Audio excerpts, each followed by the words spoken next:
Hey, new at 10 tonight, he was shot by police and the Utah County Attorney's Office says it was unjustified. Now we're getting his side of the story from his attorney. As we reported, the Saratoga Springs police officer involved is no longer with the department. Brian Will spoke with the man's attorney and joins us live outside of his office in Sandy. So Brian, what are the next steps? Heidi and Mark, yeah, the man's attorney tells me that his injuries will last a lifetime and that he wasn't the only one affected.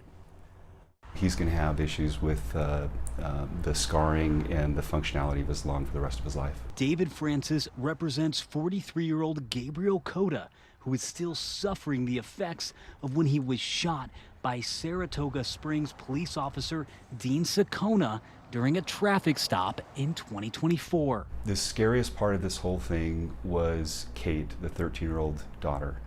She was leaning her head against the rear window behind Mr. Cota's driver's seat, and the shot that was fired by the officer came within 2 inches of hitting her head. This report from the Utah County Sheriff's Office says the shooting was not justified.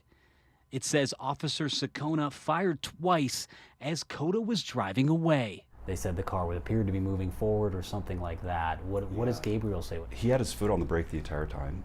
The car was in drive the entire time. He put his hands down to take the seatbelt off, and he believes that his foot came off the brake and the car went forward, and then that's when the shots were fired. I reached out to the Saratoga Springs Police Department asking if this shooting will have any effect or result in any changes at the department. They have not yet responded. I also asked the Utah County Attorney's Office when we could expect a decision on charges against Officer Sekona, as he is no longer employed by the Saratoga Springs Police Department. I haven't heard back from them, but Francis tells me he expects charges to be filed against the officer. And this is one step in them getting justice. Francis also told me he's expecting to file a civil lawsuit against the officer involved in the police department in the coming days.